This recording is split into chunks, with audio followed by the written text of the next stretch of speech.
mean, you can assume any scenario you want, right? It's like, I can imagine a scenario where solar flare wipes out the grid, and it's like not good for Bitcoin. But it's like, is that relevant for anyone's decision making, right? So it's like, there's no, I think, plausible scenario where like Elizabeth Warren herself, takes executive power and like bans Bitcoin, right? Like this is I don't know, like you construct an infinite number of these sorts of negative scenarios, right? So the question Absolutely. is where the probability distribution are they, and are they relevant to like like how much credence do you put in them versus like, and you got to think it's like symmetrically, right? Like for every negative downside scenario, is there equally likely upside scenario? What would be the political conditions? Because we're really making a political assessment here. We're not making like an economic assessment. We're not making an assessment about what like when the next block's going to hit. It's like entirely a political judgment, right? And people have whatever they may make the prediction markets, but I don't put much stock in anyone's ability to forecast kind of political evolution. So then it's like matter of just like what's the reasonable bad case scenario, what's the reasonable like best case scenario, and kind of where we're gonna more likely end up somewhere in the middle. I think like you're likely going to see, especially in the Biden administration, an increasing willingness to kind of push the limits of like the national security justification against Bitcoin and the climate kind of argument against Bitcoin. And like there's not like a unified front. There's people in lots of parts of the government that are neutral, negative, positive, and it's a complicated, messy kind of bureaucratic machine. And any particular instrument of power is like very much disconnected from every other instrument, and so you can get kind of somewhat disconnected, if not like downright kind of incoherent policymaking on different things.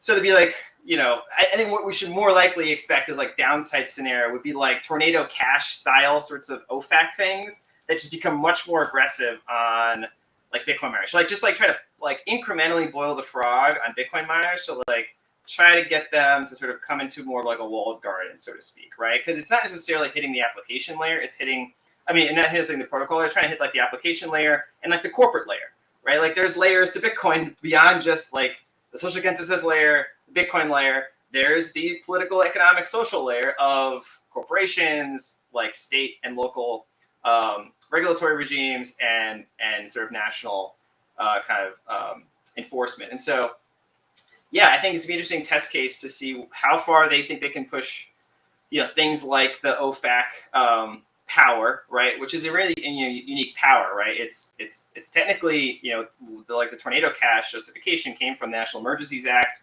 and through like a separate international economic, it's like IEPA, I forget what the full acronym is, but like that basically allows them to sanctions foreign property and entities associated with foreign property. And tornado cash, I think there's gonna be some litigation about exactly to what extent the smart contracts can be considered like a person or a property or an entity.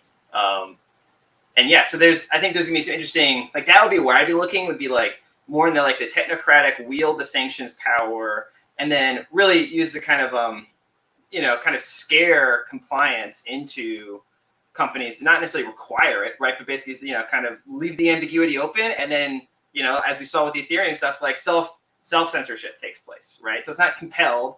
It is scaring a bunch of US people that are, VCs or executives and that, don't want to get in trouble and will just like act on a precautionary principle and will just like take action themselves, even if they may not be required to. That to me is the more downside scenario. Is like, it's like, they kind of do this, and then a bunch of, executive Bitcoin miners and the other folks at sort of the corporate layer, like they flinch, right? That I think is more like, that's the kind of game you're probably going to see play out, as opposed to this like, oh, the big hammer of the state's going to come down and a bunch of, jackbooted thugs are going to come steal your hardware wallet, right? It's like, it's not going to happen. So I think that's more, the boundaries of to what extent does something like that take place? What are the instruments of, eventually those sorts of things end up in courts. It's like very boring, right? It's like these sorts of things end up in lawsuits, and 2 years later, after lots of court cases, you find out that like maybe there's new case law, maybe there isn't. I don't know. I think you're overestimating how much of like there's gonna be some major crackdown or even just like major legalization, as opposed to just sort of this random semi-drunken walk through kind of a novel regulatory landscape. And there'll be like hits to the left. Everyone will like panic and say this is like, the nation state's attacking Bitcoin, versus like the other side, people will be like, oh, look, like we've achieved, the Trojan horse effect has won, right? Look, we've got Gillibrand like Lummis. I think it's going to be in the middle. You're going to sort of be bounced back and forth. I think net, like my expectation is the trend towards, gradual adoption, institutionalization, and, regularization of the legal and policy environment. But that's not to say that there aren't going to be, different fights along the way that could be considered very severe. So yeah, I don't know. That's where I'm kind of at. And yeah, that's why BPI exists, right? It's sort of the whole premise of BPI is that there's going to be those moments where you have to engage, and there's going to be broader questions that you need to inform. I mean, one kind of example here. I can't give the details, but there was discussions in the senior parts of the technical apparatus of the White House, looking at science and technology stuff, and they're a bunch of scientists, they're a bunch of bureaucrats, right? And they're told to look at this thing, right, Bitcoin, and what are its energy kind of implications, and they don't necessarily have a prejudice against Bitcoin. They're just Googling, right? And then they want to know, is this thing true? Is this not true, right? And it's a factual, somewhat empirical matter about what exactly is happening with Bitcoin mining and what is likely to happen in the future. And you make some assumptions, you make some kind of reasoned extrapolations, and people can sort of fairly differ about which assumptions you build into which model, and and that's what scientists do, right? They develop models for different phenomena, and then they put in different assumptions, and they tease out kind of what's the kind of parameter space of possibilities, and that's kind of what they're doing. And it's I don't know, from my reading is that there was relatively good faith, honest kind of scientists trying to look at a question and trying to understand all aspects of the question, and where do they end up, right? I don't know, but it wasn't we're coming for you, right, kind of thing. It was, this is an open question. We need to capture data. We need to look at all the arguments, and potential models. And also from a public policy perspective, this is the thing, right?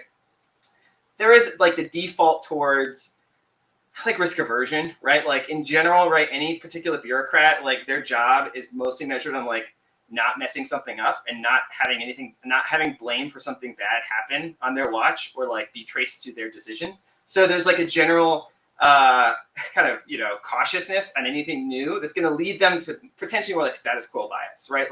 Okay, what we have, let's not introduce something brand new that could create all sorts of second and third order consequences, and then we get blamed for it. So there's just a general conservatism when it comes to crafting regulation about something new, and it's sort of sometimes hard to untangle. Okay, how much of this is stifling innovation? And you're just you're in the pocket of big X, where big X is the incumbent power, versus kind of prudent, precautionary kind of conservatism, right? To make sure that you're not making big sweeping changes before you've thought through the second and third order consequences. So I don't know. That's kind of mealy mouthed and in the middle, not giving you the extreme answer, but that's I think generally how reality shakes out.